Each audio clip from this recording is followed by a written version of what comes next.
चला यासोबत कार्यक्रम पुढे नेऊयात आणि आता मी आपल्या राज्याचे लाडके माननीय मुख्यमंत्री श्री उपमुख्यमंत्री श्री देवेंद्रजी फडणवीस साहेब यांना विनंती करते की त्यांनी आजच्या सभेला इथे संबोधित करावे। एकदा जोरदार त्यांनी त्यांचं स्वागत करूया।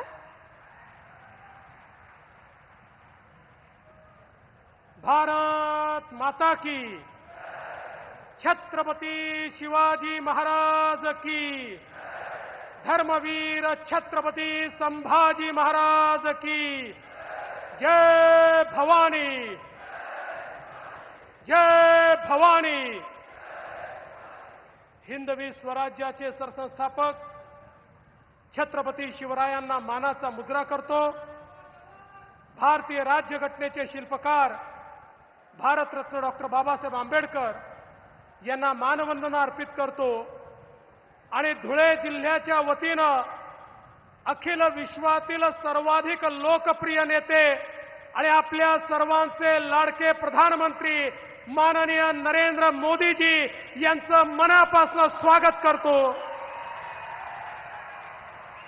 मंचावर उपस्थित केंद्रीय राज्यमंत्री प्रतापराव जाधवजी, रक्षाताई खडसे, दादाजी भुसे, त्याचप्रमाणे अनिल पाटीलजी, सुभाष भामरेजी, स्मिताताई वाघ, आपले उमेदवार जयकुमार रावलजी, अनुप अग्रवालजी, राम भदानेजी, मंजुळाताई गावित, काशीराम पावराजी, अमरीश पटेलजी, राजवर्धन कदमबांडेजी, विजय चौधरीजी, धरतीताई देवरे, गजेंद्र अंपळकर, मंचावरील सर्व मान्यवर आणि या ठिकाणी उपस्थित माझ्या सर्व लाडक्या बहिणींनो आणि तितक्याच लाडक्या भावांनो, आज मला या गोष्टीचा मनापासून आनंद आहे।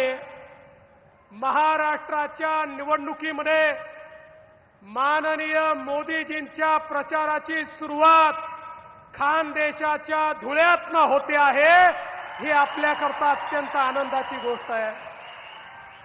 आणि ही सुरुवात धुळ्यातनं याकरता केली की माननीय मोदीजींच्या नेतृत्वामध्ये गेल्या 10 वर्षात जे काम झालेलं आहे त्यामुळे पुढच्या 5 वर्षामध्ये आमचा धुळे जिल्हा हा महाराष्ट्रातला नंबर 1 चा जिल्हा होणार आहे।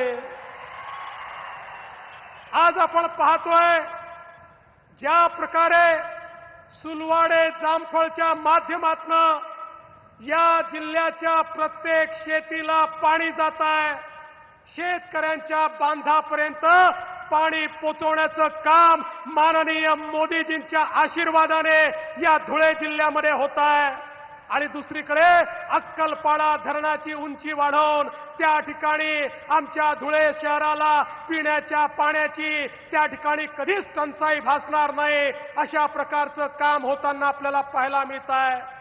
माननीय मोदीजींच्या नेतृत्वामध्ये मनमाड इंदोर रेल्वेच्या माध्यमातून एक अशा प्रकारचं सेंटर आता धुळ्यामध्ये तयार होत आहे की या ठिकाणी Mumbai industrial corridor, Nardana MIDC, Dhule Manmad railway या सगळ्या लोकांचं एकत्रित जर विचार केला तर महाराष्ट्राचं पुढचं इंडस्ट्री आणि लॉजिस्टिक्सचं सेंटर कुठलं असेल तर ते हा धुळे जिल्हा असेल। अशा प्रकारची अवस्था आपल्याला पाहायला मिळते आहे। मोदीजींनी 6 राष्ट्रीय महामार्ग या धुळ्याला दिले आणि म्हणून ज्या धुळ्याला मोदीजींनी नंबर 1 करण्याचा चंग ठेवला त्याच धुळ्यापासनं मोदीजींच्या सभेची सुरुवात आपण या ठिकाणी केली आहे। आणि मला विश्वास आहे, सांगू ना मोदीजींना, या धुळे जिल्ह्यात आपण 100% रिझल्ट देणार आणि 5ही जागा आपल्या महायुतीच्या या ठिकाणी निवडून येणार।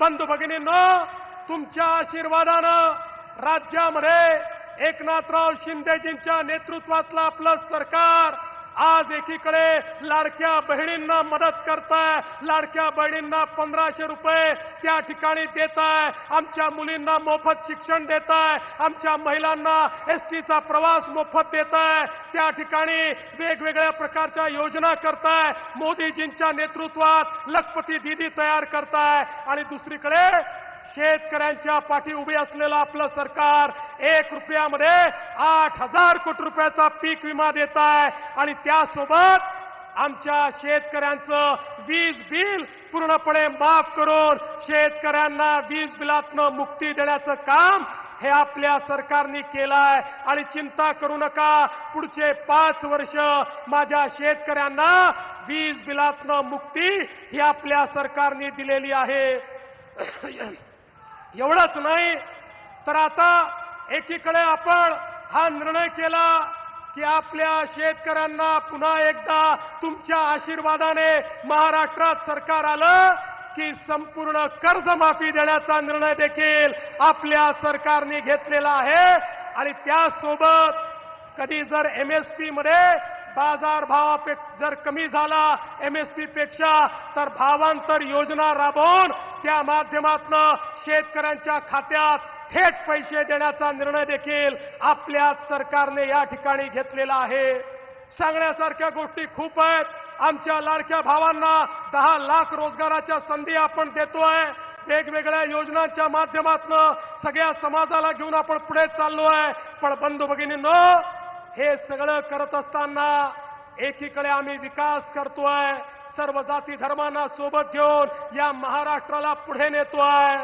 पण दुसरीकडे आमच्या विकासाला उत्तर देता येत नाही म्हणून आमच्या विरोधकांनी लोकसभेपासनं एक नवीन स्ट्रॅटेजी आखली आणि या धुळ्यामध्ये ते वोट जिहाद करतायत. वोट जिहाद. अरे आमच्या धुळ्याच्या लोकसभेमध्ये आम्ही 1,90,000 मतांनी 5 मतदारसंघात पुढे गेलो. एकट्या मालेगाव सेंट्रलच्या आणि या धुळ्यातल्या वोट जिहादमुळे 4,000 मतांनी आम्हाला पराजित व्हावं लागलं. आता मी तुम्हाला विनंती करण्याकरता आलोय, आता जागे झालो नाही तर नेहमी करता झोपावं लागेल. ही निवडणूक जागा होण्याची निवडणूक आहे. ही निवडणूक वोट जिहादचं उत्तर एकत्रितपणे मतदान करण्याची निवडणूक आहे. आणि म्हणून या निवडणुकीमध्ये आपले 5ही उमेदवार या ठिकाणी निवडून आणा एवढीच विनंती करतो आणि माझं बोलणं संपवतो.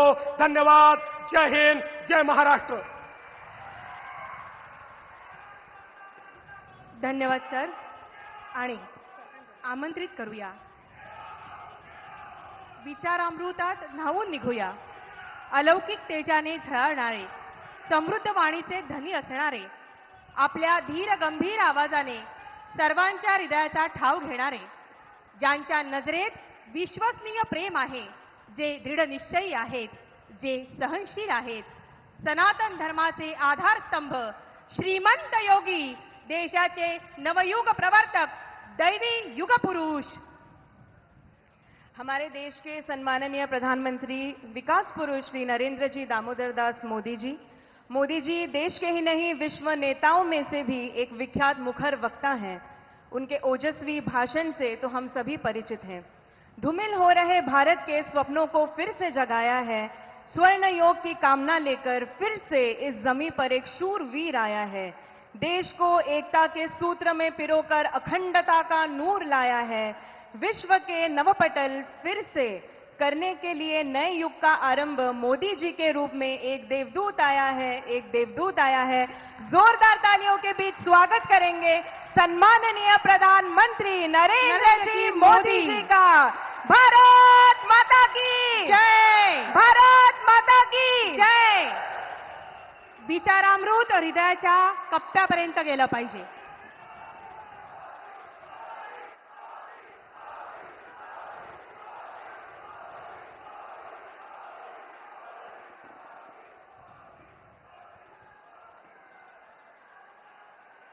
भारत माता की. भारत माता की. माता एकवेरा देवी आणि यहां मोगी माता चरणी मी कोटी कोटी नमन करतो.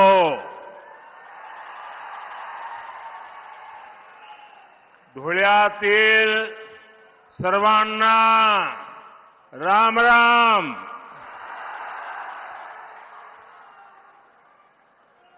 आज एक बार फिर मुझे भगवान खंडोबा का आशीर्वाद लेने का सौभाग्य मिल रहा है। धुले की ये धरती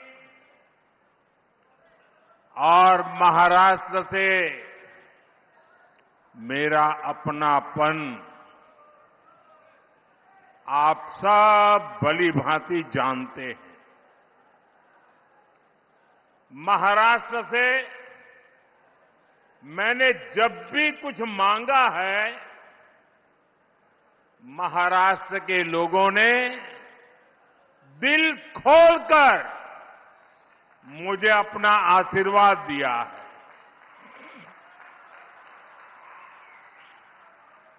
2014 के विधानसभा चुनाव में मैं आपके बीच धुले आया था। मैंने आपसे महाराष्ट्र में बीजेपी सरकार के लिए आग्रह किया था। आपने महाराष्ट्र में 15 साल के सियासी कुचक्र को तोड़कर बीजेपी को अभूतपूर्व जीत दिलाई थी। और आज एक बार फिर मैं धुले की धरती पर आया हूं। धुले से ही मैं महाराष्ट्र में चुनाव अभियान की शुरुआत कर रहा हूं। आपका ये प्यार, ये अपार जन समर्थन, ये जन समूह, जितने लोग पंडाल में हैं उससे ज्यादा पंडाल के बाहर है।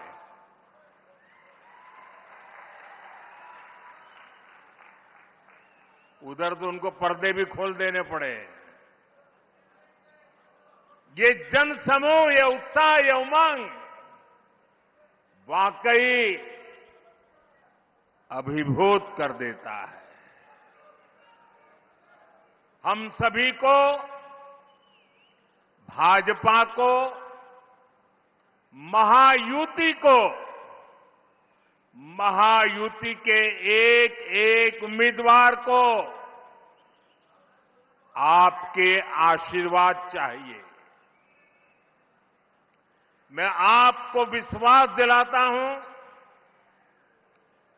पिछले 2.5 वर्षों में महाराष्ट्र के विकास को जो गति मिली है, उसे रुकने नहीं दिया जाएगा। अगले 5 वर्ष महाराष्ट्र की प्रगति को एक नई ऊंचाई पर ले जाएंगे। महाराष्ट्र को जो सुशासन चाहिए, वो सिर्फ महायुति की सरकार ही दे सकती है।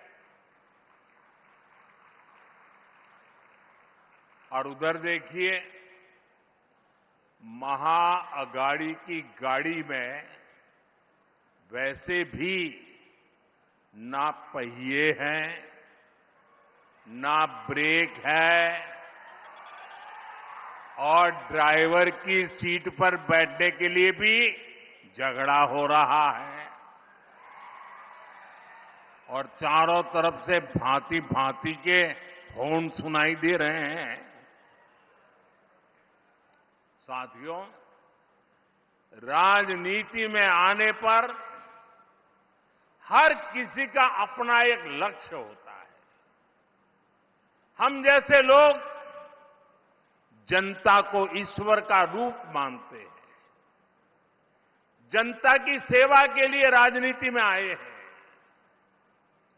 वही कुछ लोगों की राजनीति का आधार है लोगों को लूटना। जब लोगों को लूटने की नीयत वाले महाअगाड़ी जैसे लोग सरकार में आ जाते हैं तो वो विकास ठप कर देते हैं, हर योजना में भ्रष्टाचार करते हैं। आपने महाअगाड़ी वालों के धोखे से बनी सरकार के 2.5 साल देखे हैं।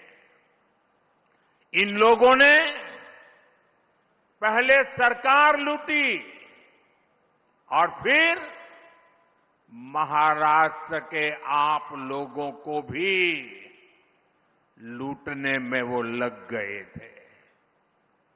इन लोगों ने मेट्रो परियोजनाओं को ठप कर दिया, वाढवण पोर्ट के काम में अड़ंगा लगा दिया, समृद्धि महामार्ग बनने में रुकावटें पैदा की। अघाड़ी वालों ने हर उस योजना पर रोक लगा दी जिसे महाराष्ट्र के लोगों का भविष्य निश्चित उज्जवल होने वाला था। साथियों, ये हालत तब बदले जब आपके आशीर्वाद से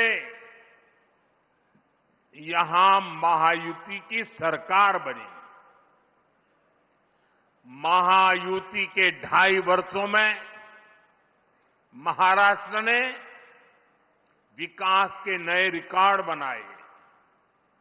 शिंदे जी की कमान में 2.5 वर्षों में महाराष्ट्र को उसका गौरव वापस मिला है, विकास का भरोसा वापस मिला है। और इसलिए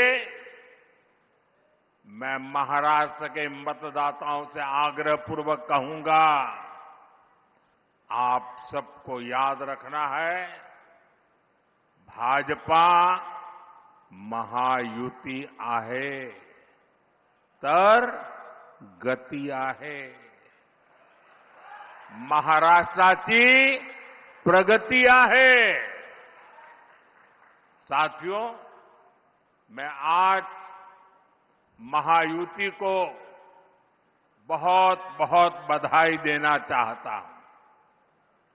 महायुति ने महाराष्ट्र को नई समृद्धि देने वाला वचननामा जारी किया है। महायुति के 10 संकल्पों की बहुत चर्चा हो रही है।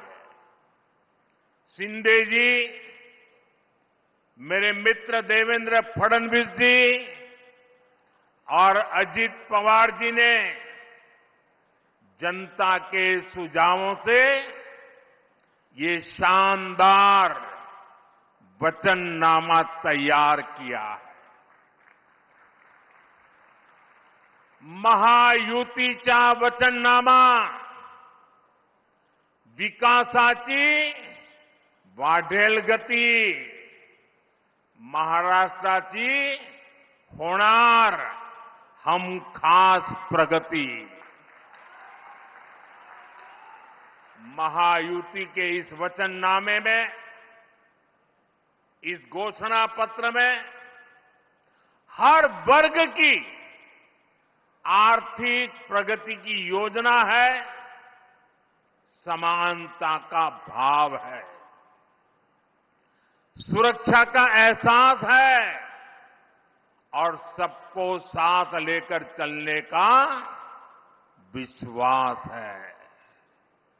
इसमें महाराष्ट्र के भविष्य का रोड मैप है। मैं ऐसे जन कल्याणकारी वचननामे के लिए महाराष्ट्र की जनता को भी विशेष रूप से बधाई देता हूं। महायुति का वचननामा विकसित महाराष्ट्र का आधार बनेगा, विकसित भारत का आधार बनेगा। साथियों, यहां जितनी इतनी बड़ी संख्या में हमारी माताएं, बहनें, बेटियां आई है। दूर दूर तक मैं देख रहा हूं।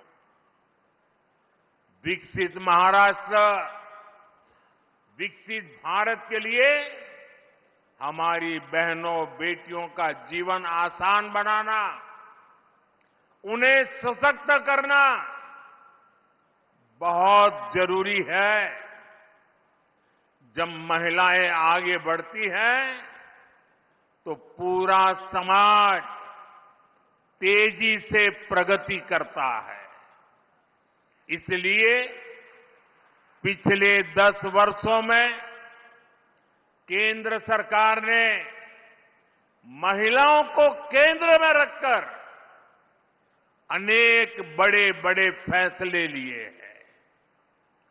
पिछली सरकारों ने सैनिक स्कूलों से लेकर काम के कई क्षेत्रों में महिलाओं का रास्ता रोका हुआ था।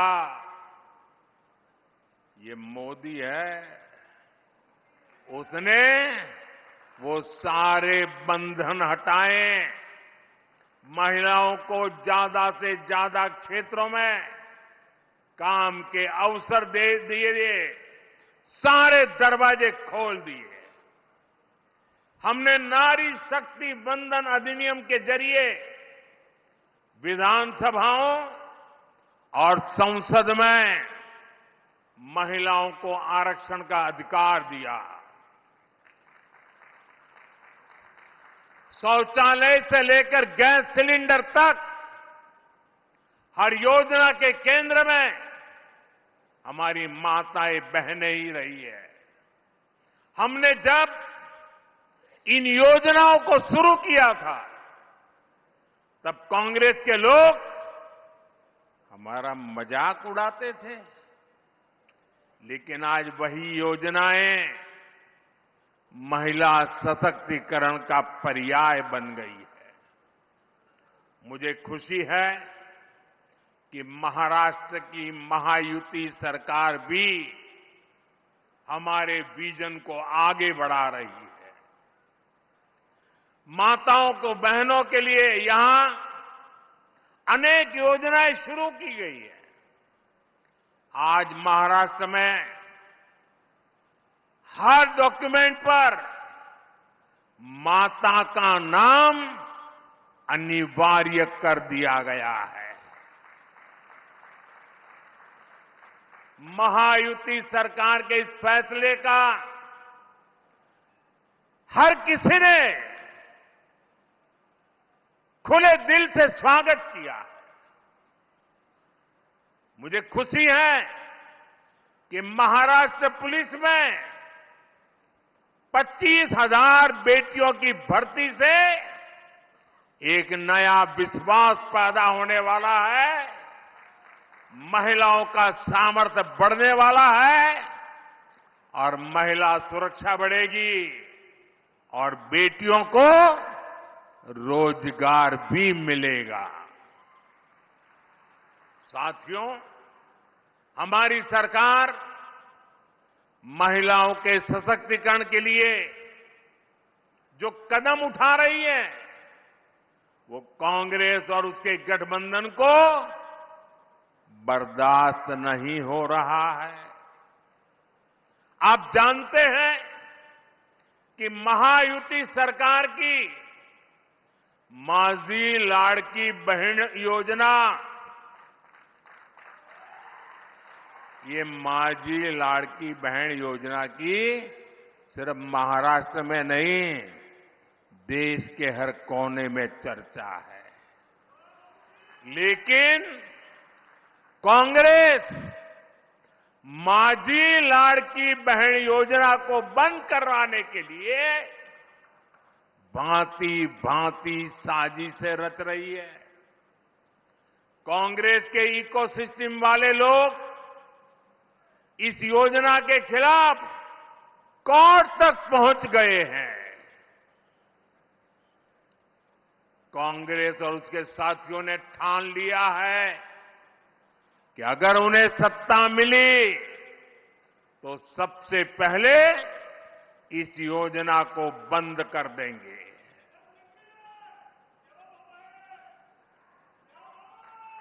मैं जरा आपसे पूछना चाहता हूं,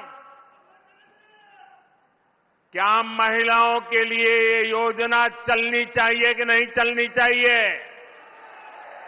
महिलाओं को लाभ मिलना चाहिए कि नहीं मिलना चाहिए? महिलाओं को आगे बढ़ाने की योजनाएं चलनी चाहिए कि नहीं चलनी चाहिए? और इसलिए महाराष्ट्र के हर महिला को इन अगाड़ी वालों से सतर्क रहना है।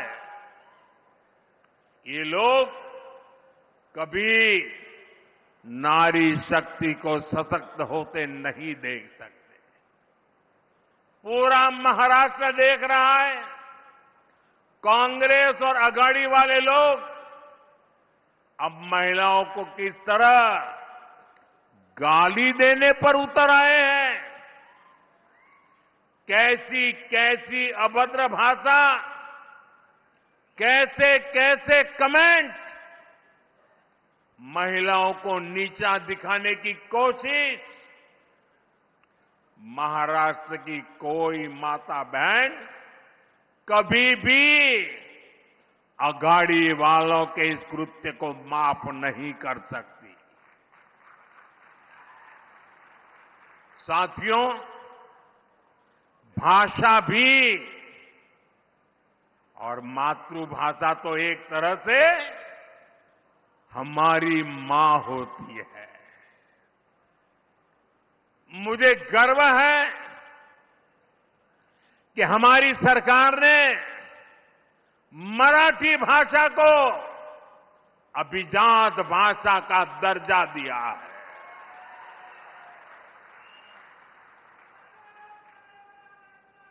इस फैसले के बाद मुझे देश और दुनिया भर के मराठी भाषी लोगों के संदेश मिल रहे हैं। लोग इस फैसले से भावुक हैं। ये उनका वर्षों पुराना सपना था, जिसे हमारी सरकार ने पूरा किया है। भाइयों और बहनों, मराठी भाषा को अभिजात भाषा का दर्जा मिले, ये दशकों से महाराष्ट्र के लोगों की इच्छा थी, मांग थी। कांग्रेस पार्टी ने महाराष्ट्र में भी राज किया है, केंद्र में भी राज किया है और केंद्र में महाराष्ट्र में एक साथ भी राज किया है, सरकारें चलाई। लेकिन मराठी को अभिजात भाषा का दर्जा मिले, इन्हें इसकी जरूरत नहीं लगी।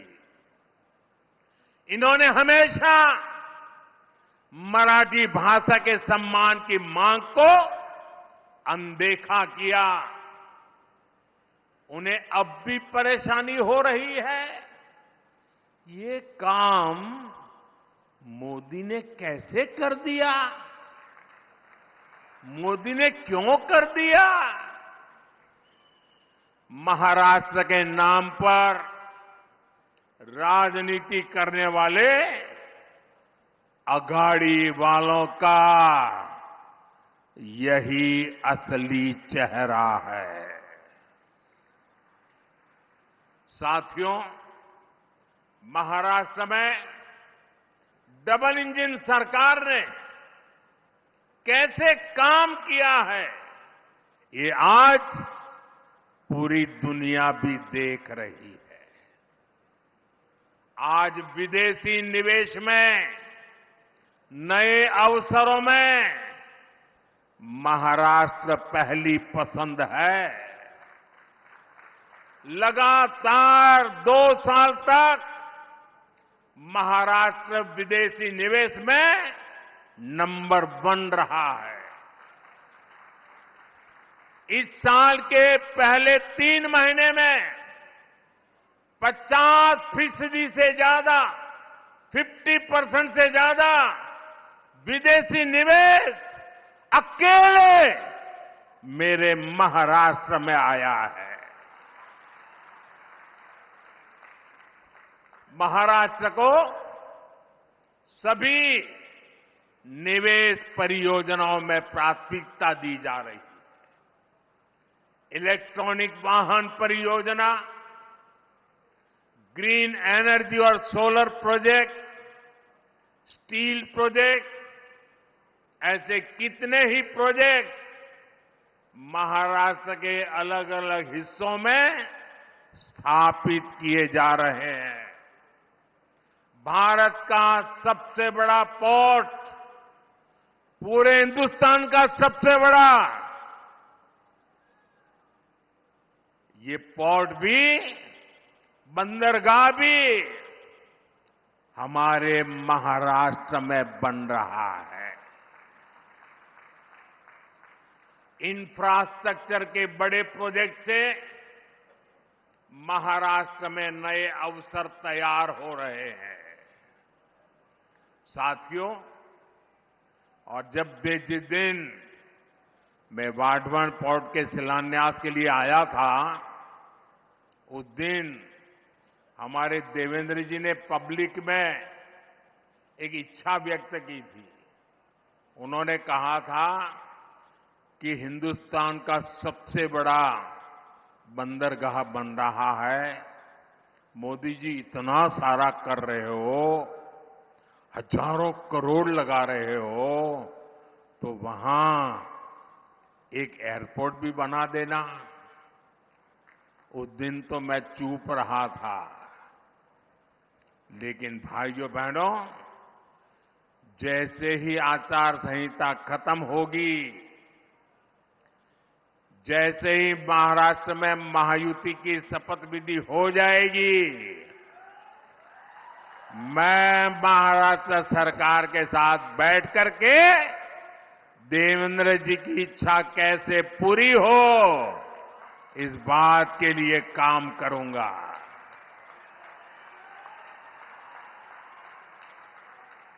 साथियों, हमारा ये धुले का क्षेत्र औद्योगिक विकास का गढ़ रहा है, और अभी देवेंद्र जी ने धुले का क्या बढ़िया वर्णन किया। देश में बहुत कम जिले हैं जिनको इतनी सारी सौगात एक ही इलाके में मिली होगी। ये टेक्सटाइल का भी बड़ा केंद्र है और मुंबई दिल्ली इंडस्ट्रियल कॉरिडोर से भी जुड़ा हुआ है। धुले की कनेक्टिविटी यहां के विकास के लिए बहुत जरूरी है। इसलिए धुले के इंफ्रास्ट्रक्चर और कनेक्टिविटी पर हजारों करोड़ रुपए खर्च किए जा रहे हैं। धुले सोलापुर हाईवे का काम जारी है। धुले इंदौर रेल मार्ग का काम स्वीकृत हो चुका है। इन सारी परियोजनाओं से यहां के युवाओं के लिए रोजगार के भी हजारों नए अवसर बने हैं। साथियों, महाराष्ट्र के किसानों को भी डबल इंजन सरकार में डबल फायदा मिला है।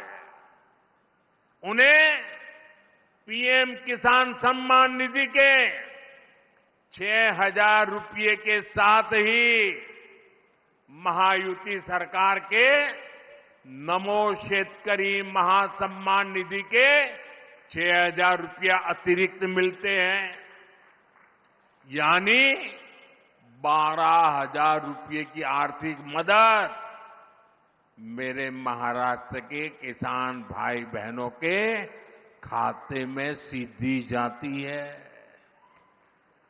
अब एक कदम आगे बढ़ते हुए महायुति की सरकार ने इस राशि को 15,000 रुपये तक बढ़ाने की घोषणा की है।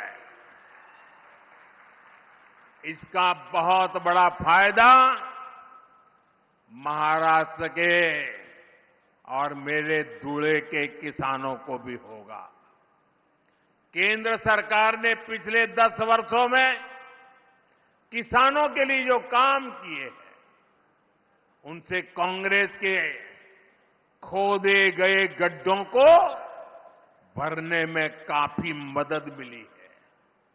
आज किसानों के पास फसल बीमा की सुरक्षा है, किसानों को सस्ती बिजली के लिए सोलर पंप दिए जा रहे हैं, किसान की फसलों की खरीदारी भी आज रिकॉर्ड स्तर पर हो रही है, फसलों पर एमएसपी के दाम भी लगातार बढ़ाए गए हैं।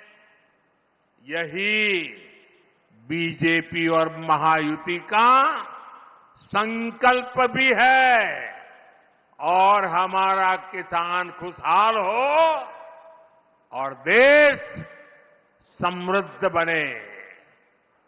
साथियों, यहां धुले और आसपास के क्षेत्र में बड़ी संख्या में मेरे आदिवासी भाई बहन रहते हैं। सूरत के तो हम पास पड़ते हैं जी, आपके बिल्कुल एकदम सीधे पड़ोसी हैं और इसलिए मैं इस इलाके से भी काफी परिचित रहा। बीजेपी ने हमेशा सबका साथ सबका विकास की नीयत से काम किया है। इस संकल्प का प्रमुख हिस्सा हमारा आदिवासी समाज भी है। ये वो समाज है जिनका देश की आजादी में, देश के विकास में महत्वपूर्ण योगदान रहा है। लेकिन कांग्रेस और उसके साथियों ने कभी आदिवासी गौरव, आदिवासी स्वाभिमान पर ध्यान नहीं दिया। आदिवासी विरासत को न्याय मिले, आदिवासी युवाओं को बेहतर भविष्य मिले, क्या ये आपका अधिकार नहीं था? लेकिन इस काम में दशकों लग गए। जब अटल बिहारी वाजपेयी जी के नेतृत्व में बीजेपी की सरकार आई, तब अलग आदिवासी मंत्रालय बना। तब पहली बार आदिवासी हितों को, इस समाज की अपेक्षाओं को महत्व मिला। हमारी सरकार ने भगवान बिरसा मुंडा की जयंती पर जनजातीय गौरव दिवस की शुरुआत की है। इसका मकसद यही है कि आदिवासी परंपरा को पहचान मिले। इस बार 15 नवंबर से अगले 1 वर्ष तक हम भगवान बिरसा मुंडा की 150वीं जन्म जयंती मनाएंगे। हमारी सरकार देश भर में एकलव्य आवासीय विद्यालय भी बना रही है। इन विद्यालयों में हमारे आदिवासी बेटे बेटियां पढ़ रहे हैं।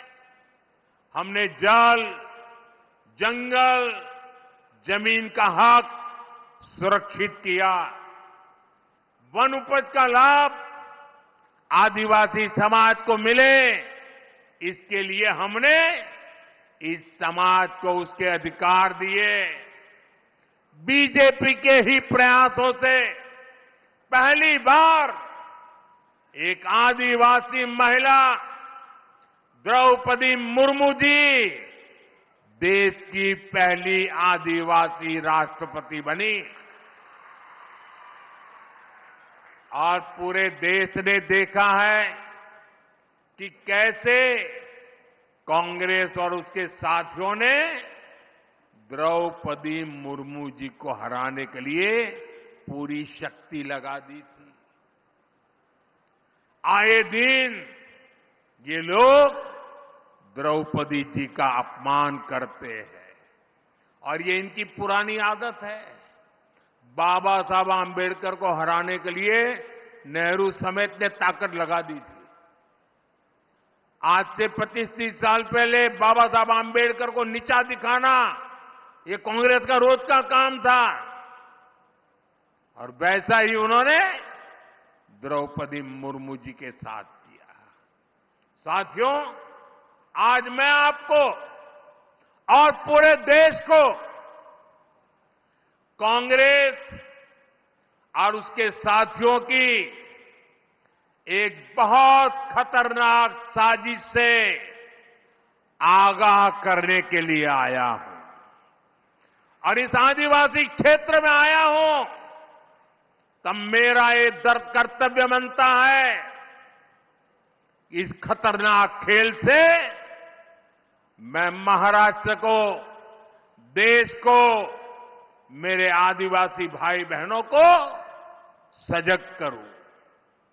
कांग्रेस द्वारा एक जाति को दूसरी जाति से लड़ाने का खतरनाक खेल खेला जा रहा है और ये खेल इसलिए खेला जा रहा है क्योंकि कांग्रेस कभी दलितों, पिछड़ों, आदिवासियों को आगे बढ़ते नहीं देख सकती। यही कांग्रेस का इतिहास है। आजादी के समय हमारे बाबा साहब आंबेडकर ने बहुत कोशिश की थी कि शोषितों, वंचितों को आरक्षण मिले, लेकिन नेहरू जी अड़े हुए थे कि किसी भी कीमत पर दलितों, पिछड़ों, आदिवासियों को आरक्षण नहीं दिया जाएगा। बहुत मुश्किल से बाबा साहब दलितों और आदिवासियों के लिए आरक्षण का प्रावधान करा पाए, उनको लड़ाई लड़नी पड़ी। नेहरू जी के बाद इंदिरा जी आई, उन्होंने भी आरक्षण के खिलाफ ऐसा ही रवैया जारी रखा। उनका भी मकसद यही था कि किसी भी कीमत पर एससी, एसटी, ओबीसी को प्रतिनिधित्व न मिल पाए। ये लोग चाहते थे कि एससी, एसटी, ओबीसी हमेशा कमजोर रहे। इंदिरा जी के बाद राजीव गांधी आए, उनकी भी सोच और अप्रोच अपने खानदान से अलग नहीं थी। राजीव गांधी ने भी ओबीसी आरक्षण का खुल करके विरोध किया था।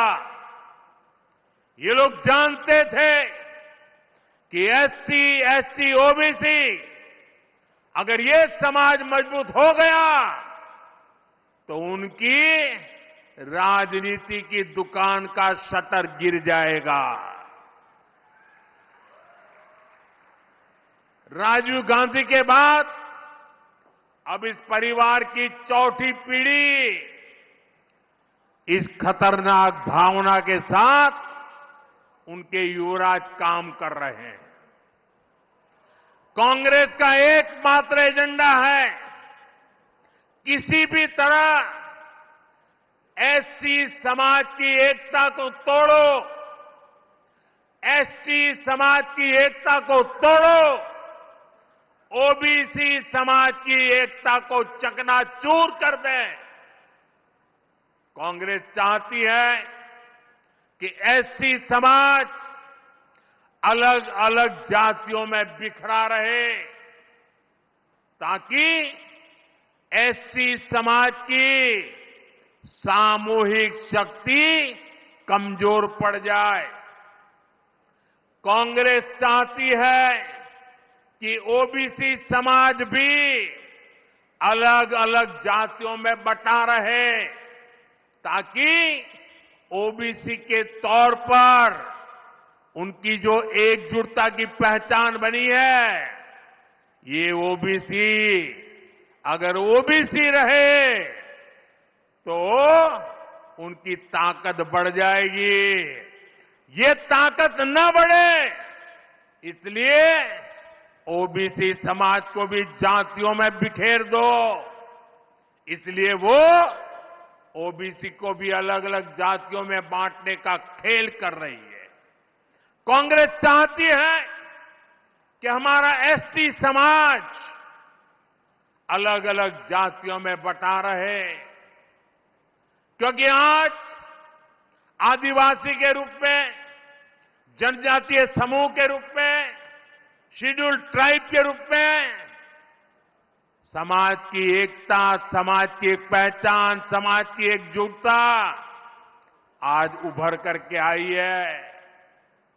और वो मजबूती से अपनी आवाज उठा न पाए, इसलिए उनको भी छोटी छोटी जातियों में बिखेर दो।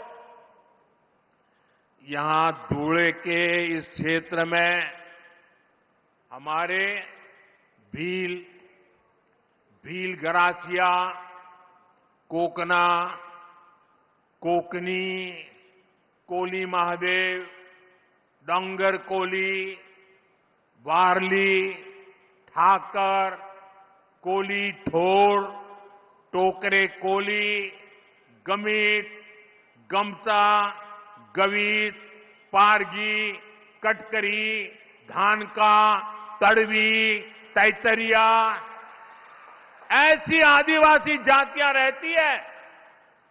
कांग्रेस भीलों को कोकना से लड़ाना चाहती है, कांग्रेस भील गरासिया को कोकनी से लड़ाना चाहती है, कांग्रेस कोली महादेव आदिवासी जाति को डोंगर कोली से लड़ाना चाहती है, कांग्रेस वारली आदिवासी जनजाति को ठाकर आदिवासी जनजाति से लड़ाना चाहती है, कांग्रेस कोली ढोर को टोकरे कोली से लड़ाना चाहती है, कांग्रेस गमित को गमता से लड़ाना चाहती है, कांग्रेस गवित को पारधी से लड़ाना चाहती है, कांग्रेस कटकरी को धानका से और तड़वी को तैतरिया से लड़ाना चाहती है। साथियों, आदिवासी की पहचान, जनजातीय समाज की पहचान, शेड्यूल्ड ट्राइब की एकता, इसको तोड़ने में कांग्रेस लगी हुई है। आदिवासी जातियों की एकजुटता कांग्रेस को फूटी आंख नहीं सुहाती। कांग्रेस का एजेंडा है कि देश भर की आदिवासी जातियां आपस में लड़ती रहे, उनकी सामूहिक आदिवासी ताकत खत्म हो जाए।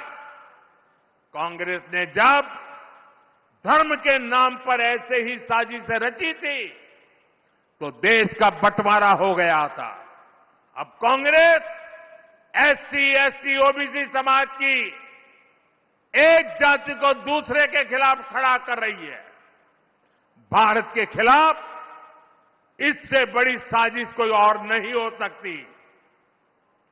आप मुझे बताइए, आदिवासी जब एकजुट रहेगा तो उसकी ताकत बढ़ेगी कि नहीं बढ़ेगी?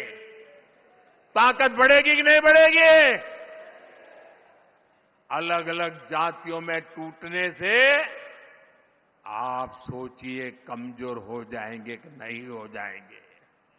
इसलिए मैं कहता हूं, एक है तो सेफ है, एक है तो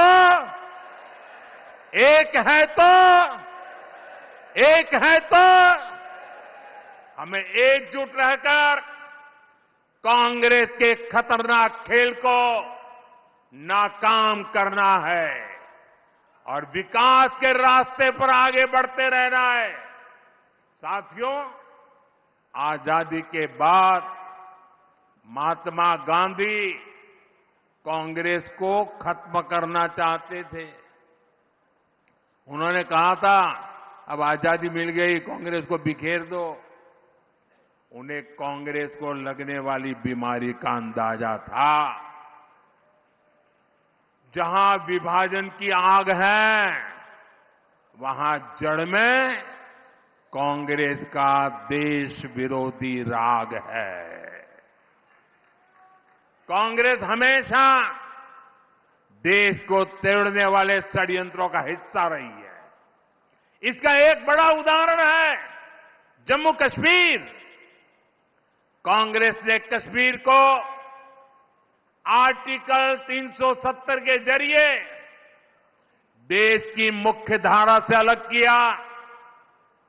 कांग्रेस ने कश्मीर में बाबा साहब आंबेडकर का संविधान 75 साल तक लागू नहीं होने दिया। ये कांग्रेस वालों को जवाब देना पड़ेगा। इतने लोग कांग्रेस के राज करते रहे, ये परिवार राज करता रहा, क्या कारण था? बाबा साहब आंबेडकर का संविधान जम्मू कश्मीर में लागू नहीं हुआ। देश में 2 संविधान चलते थे। ये मोदी आया तब जाके बाबा साहब आंबेडकर संविधान जम्मू कश्मीर में लगा। और इसके कारण होता था क्या? कश्मीर में दलितों, वंचितों को उनका हक नहीं मिलने दिया। कांग्रेस ने आतंकवाद को संरक्षण दिया, अलगाववादियों का संरक्षण दिया। जो समस्या कांग्रेस ने पैदा की थी, हमने आर्टिकल 370 खत्म करके उस समस्या को भी खत्म कर दिया है। ये 21वीं सदी के भारत के सबसे बड़े फैसलों में से एक है। लेकिन जैसे ही मैं देशवासियों को कहता हूं, जरा जागिए, सचेत हो जाइए। जैसे ही कांग्रेस और इंडी गठजोड़ का जम्मू कश्मीर में सरकार बनाने का मौका मिला, वो फिर से कश्मीर को लेकर साजिशें करने लगे। आपने टीवी पे देखा होगा, 2-3 दिन पहले जम्मू कश्मीर विधानसभा में जो कुछ हुआ आपने देखा होगा। कांग्रेस गठबंधन वहां फिर से आर्टिकल 370 लागू करने का प्रस्ताव पारित किया है। दोस्तों, क्या यह देश स्वीकार करेगा? आप सहमत होंगे? कश्मीर को तोड़ने का कांग्रेस का एक कारनामा आपको मंजूर है? आर्टिकल 370 के समर्थन में विधानसभा के भीतर बैनर लहराए गए। जब बीजेपी के विधायकों ने जी जान से उसका विरोध किया तो उन्हें उठा करके सदन के बाहर फेंक दिया गया। कांग्रेस और उसके साथियों की एक घिनौनी सच्चाई पूरे देश को, पूरे महाराष्ट्र को समझनी होगी। कांग्रेस गठबंधन एक तरफ जम्मू कश्मीर से भारत का संविधान हटाने का प्रस्ताव पास करता है। कांग्रेस ने जो प्रस्ताव पारित किया है ना, इससे बाबा साहब का संविधान जो मोदी वहां ले गया है ना, वो फिर वापस कर देंगे और जम्मू कश्मीर में बाबा साहब के संविधान को घुसने नहीं देंगे। और दूसरी तरफ यही कांग्रेस, उनका गठबंधन यहां महाराष्ट्र में आकर संविधान की झूठी किताब लहराता है, कोरे कागज वाली। ये कोरे कागज वालों की कटी पतंग का जमाना आ गया है।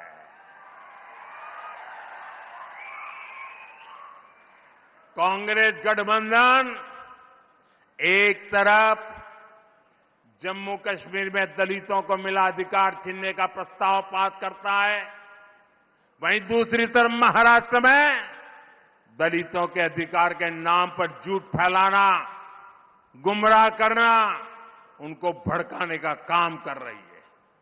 कांग्रेस गठबंधन एक तरफ कश्मीर में आदिवासियों के अधिकार छीनने का ऐलान करता है, वहीं दूसरी तरफ महाराष्ट्र में आकर ये लोग आदिवासियों की आंख में धूल झोंकने का पाप कर रहे हैं, अधिकारों के झूठे नारे लगा रहे हैं। आजादी के 75 साल बाद जम्मू कश्मीर में बाबा साहब का संविधान लागू हुआ है, लेकिन ये कांग्रेस और उसके साथियों को ये बर्दाश्त नहीं हो रहा है। मैं कांग्रेस और यहां अगाड़ी वाले लोगों से कहना चाहता हूं, पाकिस्तान के एजेंडे को देश में बढ़ावा देने की कोशिश मत करो। कश्मीर को लेकर अलगाववादियों की भाषा मत बोलो। याद रखो, तुम्हारे ये मंसूबे कामयाब नहीं होंगे।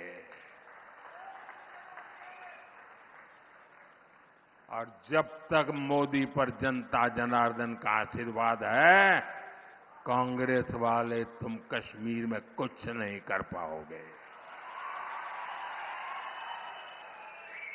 कश्मीर में अब केवल और केवल बाबा साहब आंबेडकर का संविधान ही चलेगा। ये मोदी का फैसला है। दुनिया की कोई ताकत अब कश्मीर में आर्टिकल 370 की वापसी नहीं करा सकती। साथियों, महाराष्ट्र आर्थिक प्रगति के रास्ते पर तेजी से आगे बढ़ रहा है। महायुति की सरकार हर वर्ग के विकास को लेकर प्रतिबद्ध है। आज प्रदेश में इंफ्रास्ट्रक्चर के जो काम हो रहे हैं, जन कल्याण की जो योजनाएं चल रही है, महिलाओं, युवाओं, आदिवासियों के हित को प्राथमिकता दी जा रही है, उन पर रुकावट नहीं आने देनी है, रोक नहीं होने देनी है, गति को धीमे नहीं होने देना है। इसलिए आप सभी को महायुति के पक्ष में मजबूती से खड़े रहना है। मैं विश्वास के साथ कह सकता हूं कि महायुति आपके परिवार, आपके बच्चों के भविष्य के लिए काम करती रहेगी। आप सभी इतनी बड़ी संख्या में हमें अपना आशीर्वाद देने आए। मैं सभी जो उम्मीदवार है इस बार, उनसे आग्रह करता हूं जरा आगे आ जाए। जो चुनाव लड़ रहे हैं, जो उम्मीदवार है, देवेंद्र जी आप भी चुनाव लड़ रहे हैं।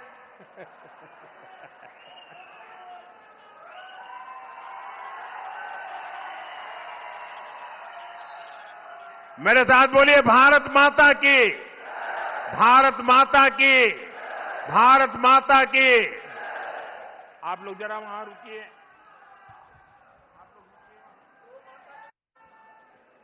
तोड़ना है हर पिंजरा, मेरी उड़ान अभी बाकी है। तोड़ना है हर पिंजरा, मेरी उड़ान अभी बाकी है। मंजिलें जमी भर नहीं, आसमान अभी बाकी है। लहरों का थमना नहीं, समंदर की बेबसी। बाहर खामोशी सही, भीतर कई तूफान अभी बाकी है, कई तूफान अभी बाकी है। इथे उपस्थित सर्वांना राष्ट्रकार्यात सुयश मिळो अशी आई एकविरेच्या चरणी प्रार्थना करूया।